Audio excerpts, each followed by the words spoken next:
Marinara shatters against my new tile floor, splashing red across the pristine white surface like blood at a crime scene. For 3 heartbeats, I stand frozen in my own doorway, keys still dangling from my hand.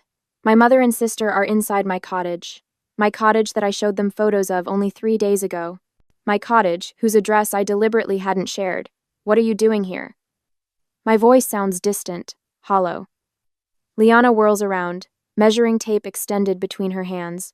She's been measuring the guest bedroom, my home office, her expression momentarily startled before settling into something irritatingly entitled.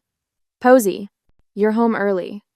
Mom straightens from where she's been rearranging my sofa and armchair, creating a configuration I hate. We thought you'd be at work until 5. That doesn't answer my question.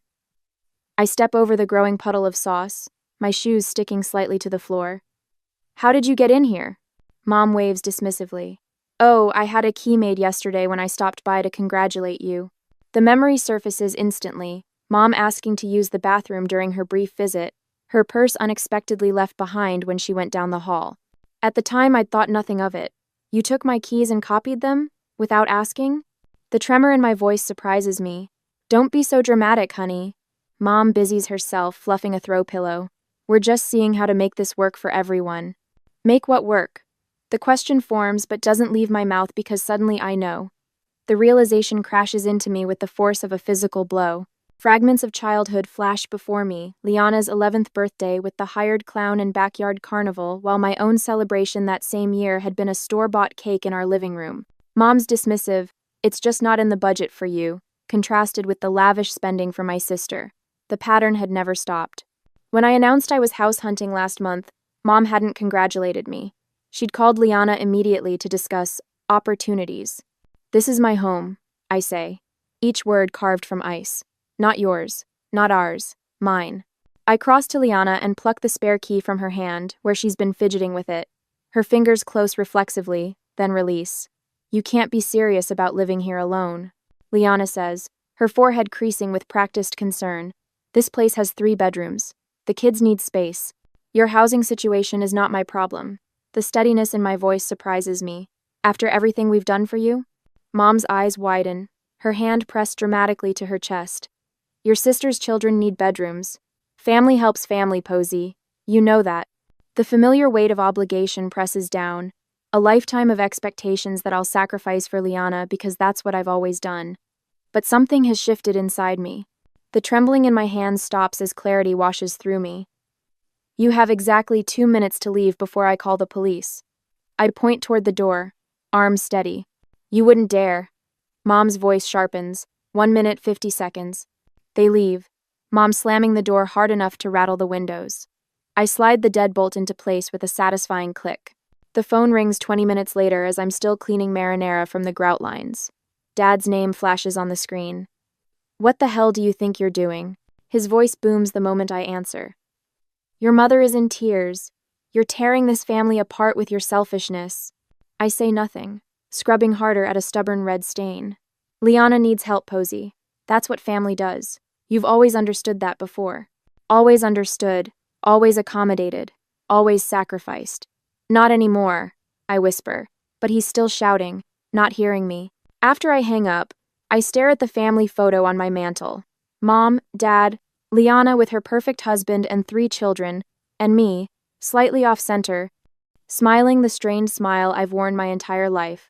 For the first time, I see us clearly. See the pattern of sacrifice I've been conditioned to accept. I place the frame face down on the shelf. This house is mine. This life is mine.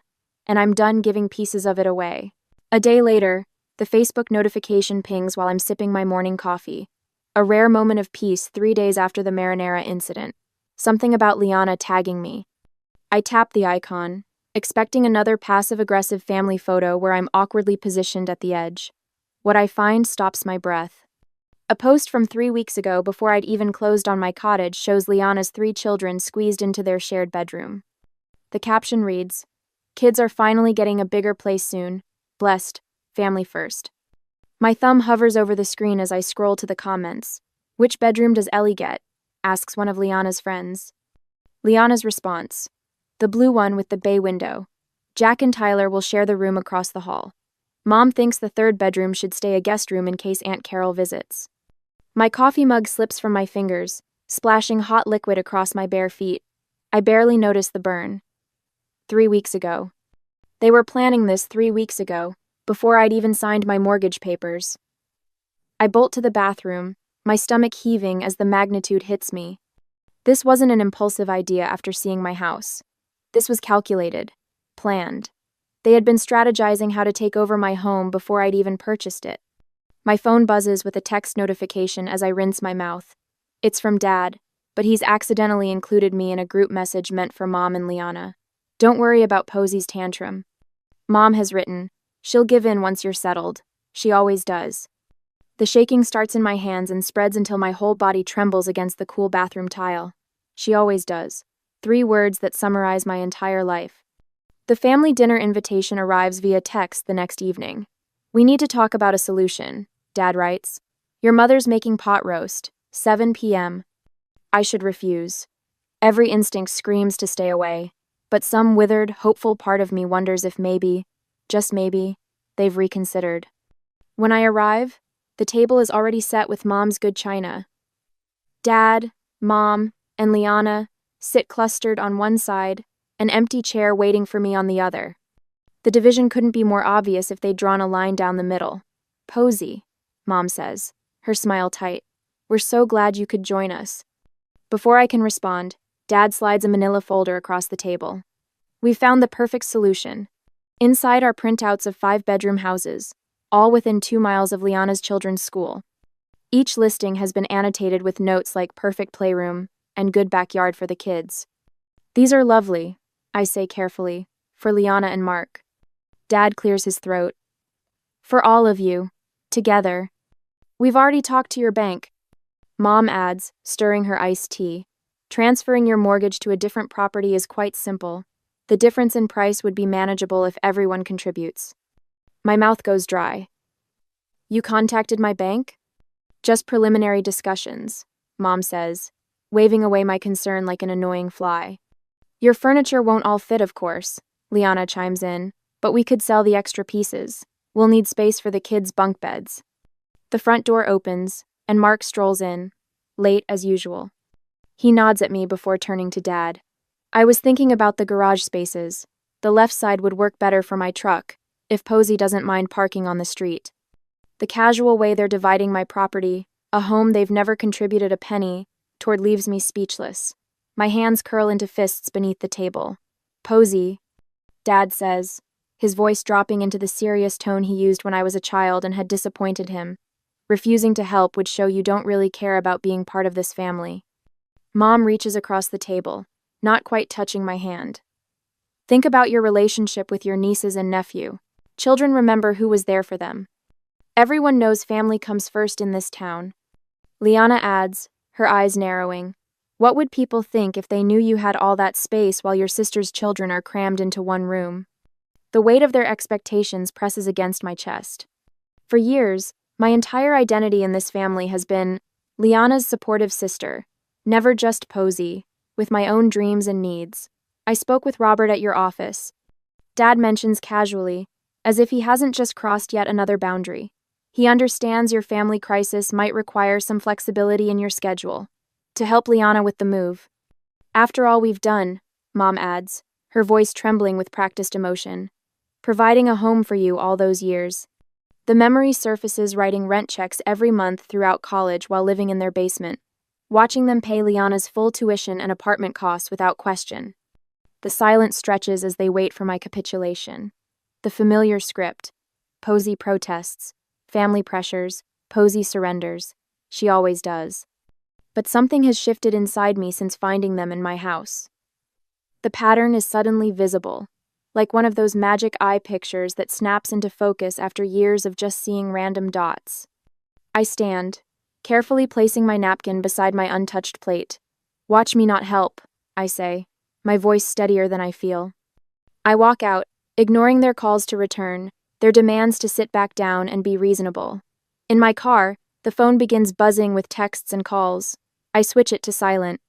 As I drive home that night, my phone lighting up with angry messages, I wonder if standing my ground is worth potentially losing my family.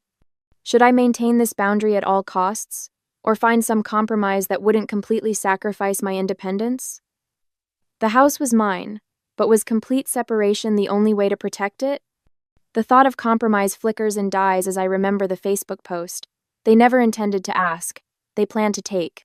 Some boundaries can't be partial. Sometimes the only protection is a wall. 3 days after the dinner ambush, notifications ping my phone like tiny detonations. Each one jolts me from whatever momentary peace I've managed to find.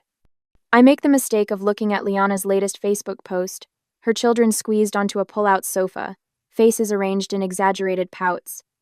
The caption reads, "When family abandonment means your kids don't have proper bedrooms. Family first.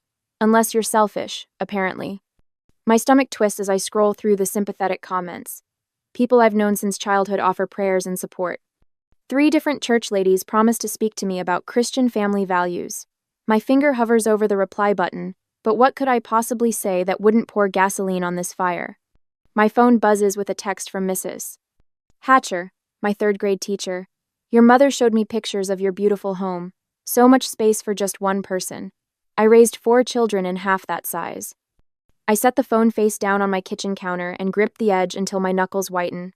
The betrayal burns like acid in my throat, not just from Liana, who I've come to expect this from, but from Mom. She's plastered photos of my house online with captions about forgetting where you came from and what happens when success goes to your head. The doorbell rings, sending my heart rate skyrocketing. Through the peephole, I spot Pastor Williams on my front step, Bible tucked under his arm. This isn't a coincidence. This is a coordinated attack. "I'm sorry, I'm not available for visitors today." I call through the door. "Posey Adams, I've known you since you were in Sunday school. Your family is concerned, and as your spiritual advisor." I didn't request spiritual advice. I interrupt, surprising myself with the firmness in my voice. "Please respect my privacy." His sigh carries through the door. "I'll be praying for your heart to soften." After he leaves, I sit at my kitchen table and make a list of everything that's happened in the week since I threw my family out of my house. The scale of their retaliation is becoming clearer and more frightening. Yesterday, I discovered the first concrete evidence of how far they're willing to go. My mortgage statement hadn't arrived, so I called the bank. "We've been sending it to your updated address," the representative explained. "Your parents contacted us about forwarding your financial documents to their home for safekeeping." The violation leaves me breathless. They nearly succeeded, would have, if I hadn't been vigilant about my payments. What else have they diverted? What other pieces of my life are they quietly commandeering? Sleep has become almost impossible. I lie awake, cataloging potential vulnerabilities, jumping at every creak and rustle outside my windows. The thought of checking my mail each day fills me with dread. What new boundary will they have crossed? What fresh guilt trip will be waiting? This morning, I received an email from my homeowners association. My parents had contacted them with concerns about commercial activity at my address, a complete fabrication, but one that required me to respond with formal documentation, proving I work from home occasionally but don't run a business. The cost of this estrangement keeps mounting. But the alternative, a lifetime of exploitation, of being seen as nothing more than Liana's support system, seems unbearable now that I've glimpsed freedom. I start small, changing passwords, setting up mail, forwarding directly to my workplace, installing security cameras at every entrance. I document each unwanted contact, each social media post, each attempt to access my personal information. The methodical process steadies my shaking hands. When the security company finishes installing my new system, I feel a strange blend of sadness and relief. My home, the place that was supposed to represent my independence, now resembles a fortress. The next morning, a small miracle appears on my desk at work. A loaf of homemade bread wrapped in brown paper with a note tucked beneath the twine. "Sorry I blabbed about your new place. Not everyone thinks you're wrong. Some of us wish we'd been brave enough to set boundaries years ago. Marcy." I hadn't realized how isolated I'd been feeling until that small gesture of support brings tears to my eyes. The moment of peace is short-lived. That evening, I pull into my driveway to find Liana's SUV parked in front. Through my front window, I can see shadows moving inside my house. The familiar surge of violation is accompanied by something new, cold, crystalline anger. This time, I don't hesitate. I call the police from my car, watching as neighbors peek from behind curtains at the unfolding drama. By the time the officer arrives, my family has noticed me sitting in my driveway. They spill onto the front porch, Mom's face contorted with self-righteous indignation, Dad's reddened with anger, Liana clutching her purse to her chest like a shield. "She's throwing her own family onto the street," Liana cries dramatically as the officer approaches. "We were just visiting." "With what key?" I ask calmly, showing the officer my security camera footage on my phone. "I didn't give you permission to enter my home." Mom steps forward, eyes darting toward the gathering neighbors. "How could you call the police on your own blood? What will people think?" Something shifts inside me. The question that has controlled my entire life, what will people think, suddenly seems absurdly irrelevant. "I don't care what they think," I say, my voice steady. "I care what I think, and I think this ends today." The officer escorts them from my property with a warning about trespassing. As they drive away, I realize something profound. I've spent my entire life afraid of disappointing my family, measuring my worth by their approval. But I've never considered how consistently they've disappointed me, how little they've valued my independence, my choices, my right to a life that isn't defined by what I can give them. The next day, Dave, a friend from college who now practices family law, helps me draft a formal cease and desist letter. "They're counting on your guilt," he tells me as we review the document. "They've weaponized it your whole life." When Liana shows up at my workplace the following week, her eyes swollen from theatrical crying, my coworkers form an unexpected protective barrier. Marcy intercepts her at the front desk. Two others happen to join me for lunch when Liana tries to ambush me in the parking lot. The contrast is stark. These people who owe me nothing respect my boundaries without question, while my family, who should protect me, tramples every line I draw. With each day, I find my voice growing stronger. "No" becomes easier to say. "This doesn't work for me" rolls off my tongue without apology. The words, "I've made my decision," no longer feel like a betrayal. At home, I change all the locks, upgrade my security system with door cameras that send alerts to my phone. I gather financial records, text messages, social media posts, a paper trail documenting years of exploitation. The folder grows thick with evidence I hope never to need but feel safer having. The notification appears on my phone while I'm in a meeting 2 days later. The doorbell camera shows my mother on my front step, trying a key in my lock while glancing nervously over her shoulder. The key doesn't work. I've changed the locks twice since the last confrontation. Her expression darkens as she tries again, then reaches into her purse for what appears to be another key. My heart pounds as I watch the footage. This isn't over. This is just beginning. I spend my Sunday afternoon assembling evidence like puzzle pieces on my dining room table. Every trespass, every manipulation, every lie documented with military precision. The security camera footage plays on my laptop, showing Mom trying 3 different keys in my front door yesterday while I was at work.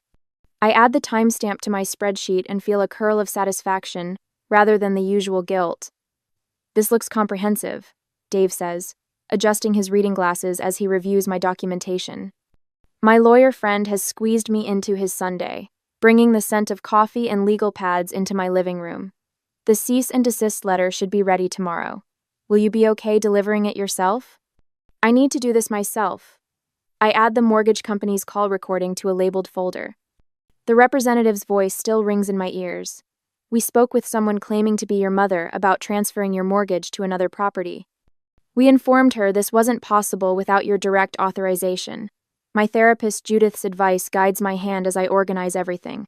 Document, don't engage. Facts, not emotions. Boundaries, not arguments." Monday morning, I place the certified letter in my mother's hands. She doesn't open it, just stares at me with wounded eyes as if I've betrayed her by protecting myself. "You'll regret this," she whispers, but takes the envelope. 3 days pass in blessed silence. No calls, no texts, no unexpected visits. I sleep through the night for the first time in weeks. Thursday brings the inevitable escalation. I'm reviewing code at my desk when Marcy from accounting appears at my cubicle, eyes wide. "Your parents are in the lobby," she whispers. "They told reception your sister was in an accident, and they need you immediately." Cold dread washes through me until I spot the text from Liana complaining about her kids' school lunches time-stamped 2 minutes ago. I find my parents arguing with our receptionist, Mom dabbing at dry eyes with a tissue while Dad demands I be brought out immediately. Family emergency. He barks at the young man behind the desk. Her sister's been hurt. I just texted with Liana, I say, stepping into view. My voice remains steady despite the tremor in my hands. She's fine. Mom drops the tissue. Posey! Thank goodness. We've been so worried. Miss Adams? My boss appears beside me, her expression carefully neutral. Is everything all right? Dad attempts his charming smile. Family matter. We'll just borrow Posey for a bit. My family appears to be lying about a medical emergency to disrupt my workday, I tell my boss, loud enough for the entire reception area to hear. I apologize for the disturbance. Security escorts them out while I return to my desk, ignoring the stares. That evening, I discover Liana's latest attack, a GoFundMe page titled, Housing Crisis, Help My Children Have a Home, with my photo prominently featured. One email to the platform's legal department, citing unauthorized use of my image, and the campaign disappears by morning. My father's voicemail that night slips from rage into accidental truth. You ungrateful little, do you know what you've done? We had it all planned out. We were going to move in whether you liked it or not, and now you've embarrassed your mother in front of... I save the recording with a grim smile. When my company announces an opening at their new branch in Colorado Springs, I find myself weighing a promising opportunity against running away from conflict. Would moving mean letting them win? Or was it my chance for a fresh start beyond their reach? My support system rallies around me like a protective wall. Dave sends a formal warning to my family, outlining the legal consequences of continued harassment. Judith helps me craft responses that stay firmly factual, without engaging their emotional bait. My boss offers flexible hours during what she calls this transitional period, her eyes knowing but never pitying. Your house needs better security, says Tara, my realtor friend, walking the perimeter of my property. Motion-sensing lights here and here, and reinforce this back door. I'd expected to feel alone in this fight. Instead, I've discovered allies I never realized I had, people who value my boundaries and recognize my family's toxicity. The tide begins to turn. Aunt Susan calls to ask hesitantly about the other side of the story. Cousin Mike messages that he doesn't think it's right what they're asking. Even Liana's perfect social media campaign backfires when friends comment, "Why can't you and Mark support your own family?" And, "Isn't Posey single? Why should she house your kids?" Their facade is cracking, revealing the selfishness beneath. The job offer letter arrives in my email Friday afternoon. Colorado Springs branch manager glows on my screen like a beacon. Something loosens in my chest, possibility perhaps. Or freedom. For the first time in weeks, I smile without reservation. A week later, at home, the cherry pie sits on my kitchen counter like a crimson trap. Mom stands beside it, fingers tapping against the granite, in a rhythm I've known since childhood. The beat of her impatience, when I'm not immediately agreeing to her plans. "It's your favorite," she says, though cherry has always been Liana's preference, not mine. I've corrected her on this fact at least 20 times over the years. Her eyes keep darting to the security camera mounted near my entryway. The blinking red light seems to make her nervous, which gives me a small measure of satisfaction. "I think we got off on the wrong foot with all this," Mom says, her voice unnaturally pleasant. She's rehearsed this. I can tell by the way she keeps shifting her weight from one foot to the other, the way she did before parent-teacher conferences when I was young. "Your father and I have been thinking, and we've come up with the perfect compromise." I wasn't aware we were negotiating, I say, keeping my distance. The kitchen island between us feels like necessary protection. Mom pulls a folder from her oversized purse. "We found some lovely properties just 15 minutes from here. 5 bedrooms, plenty of space." She slides several glossy listings toward me. "You sell this cottage, we all move into one of these. There's even a mother-in-law suite for Liana's family." I flip through the listings, noting the prices that are triple what my cottage cost. "And how exactly would this work financially?" "Well, you'd get the master bedroom, of course." She smiles as if offering me a tremendous gift. "We've already toured 3 of them." The realtor was very accommodating when we explained the situation. "You toured houses in my name?" The calm in my voice surprises even me. Mom waves dismissively. We needed to move quickly. "The Henderson's daughter is also looking in that neighborhood."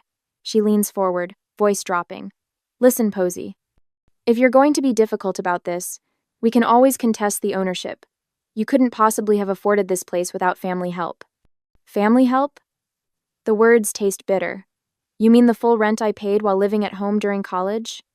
Or perhaps you're referring to the student loans I'm still paying off while Liana's education was fully funded? Mom's face hardens. Don't be ungrateful. I walk to my office without responding and return with an envelope. I place it on the counter between us, next to her untouched pie. What's this? She doesn't reach for it. It's a job offer from our company's new branch in Arizona. I push it toward her. I accepted it last week. Her hand freezes mid-tap. Arizona? I'm selling the cottage. I watch her face brighten before adding, and moving to Tucson next month. The color drains from her face. But what about Liana? Her housing situation is not my concern.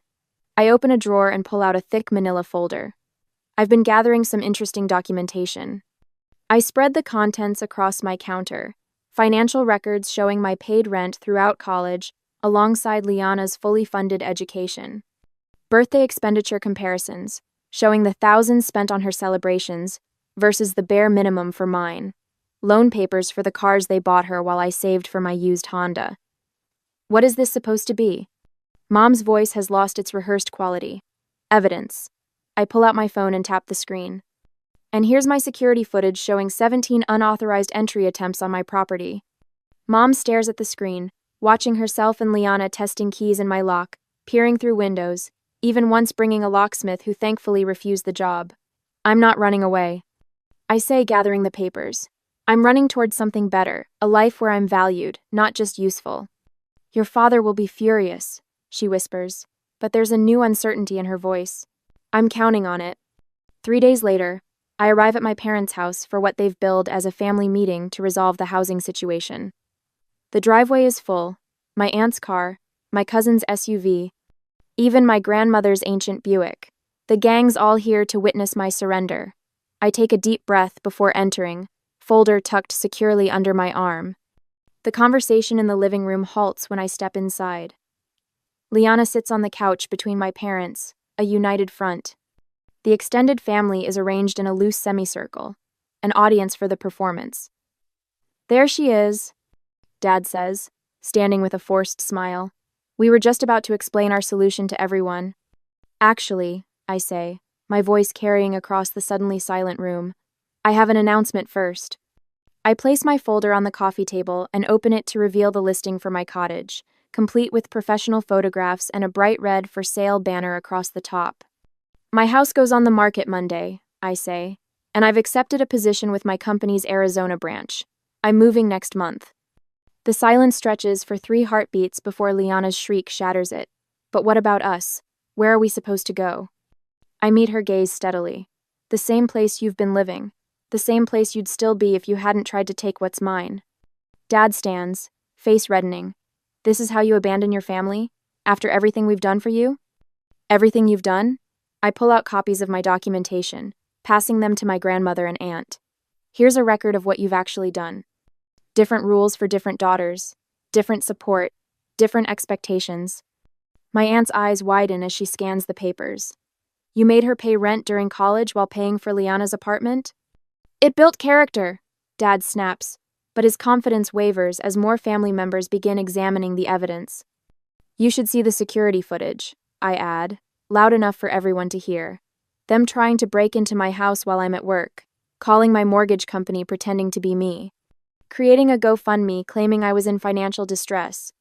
Grandmother's hand covers her mouth. Is this true? My parents' silence is answer enough. As I drive home that evening, my phone buzzes with texts, not from my parents or Liana, but from my aunt, my cousins, my grandmother. Words of support. Questions about whether they'd been misled about other family matters over the years. The beginning of cracks in the family mythology.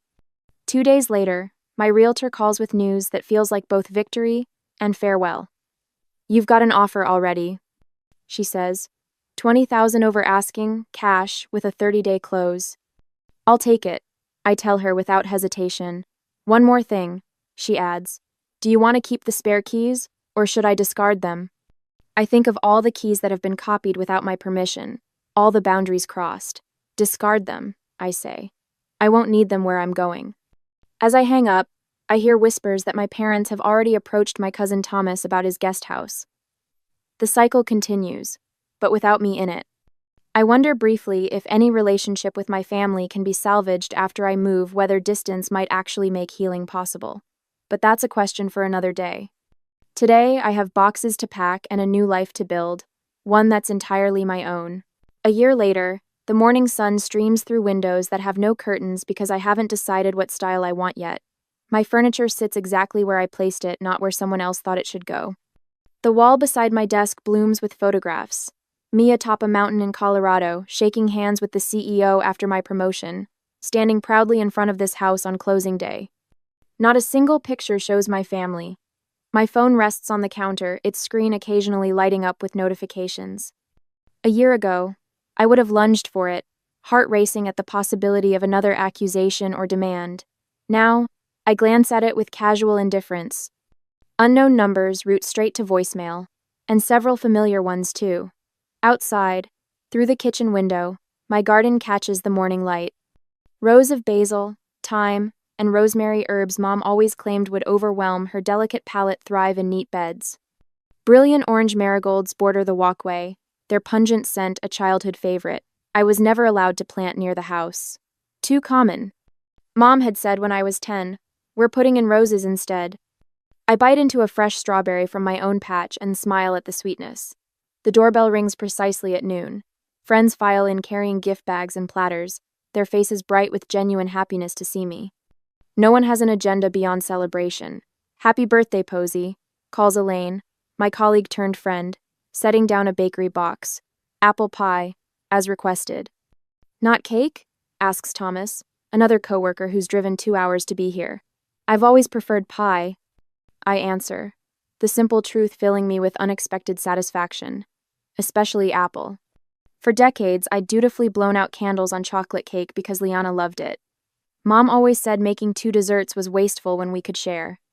Elaine arranges candles on the pie while I pour wine into glasses, the stemware I chose because I liked it, not because it matched someone else's taste. "What should we toast to?" asks Sophia, the neighbor who brought me homemade bread when I moved in. "To building homes, not just houses," I say, raising my glass. "And to the family we choose." The words settle warm in my chest as we clink glasses. On the wall near my door hangs a simple wooden key hook with just one key mine. No spare hidden for emergencies. No copy held by anyone else. Later, after everyone leaves, I find myself thinking about Jared, the new engineer at work. Yesterday, I spotted him shrinking into himself as our project manager dismissed his ideas.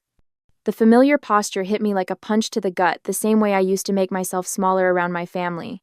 "Actually," I'd said, interrupting the manager, "Jared's approach could save us significant testing time. Let's hear more." The surprise and gratitude in his eyes reminded me of my own reflection the day I finally stood up to my family.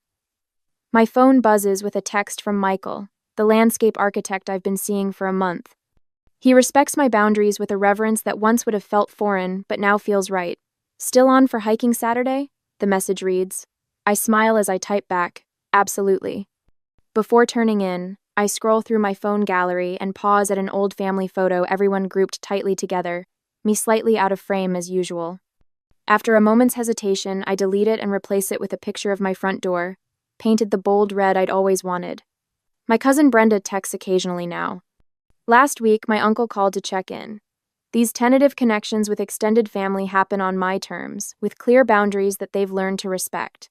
As I settle into bed in my quiet house, I wonder whether complete separation from my parents and Liana was necessary for healing, or if someday I could rebuild limited contact on my terms. What would you do?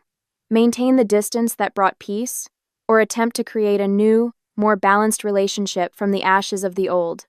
For tonight, I'm content with the life I've built, one where every choice, from the garden herbs to the friends around my table, reflects who I truly am.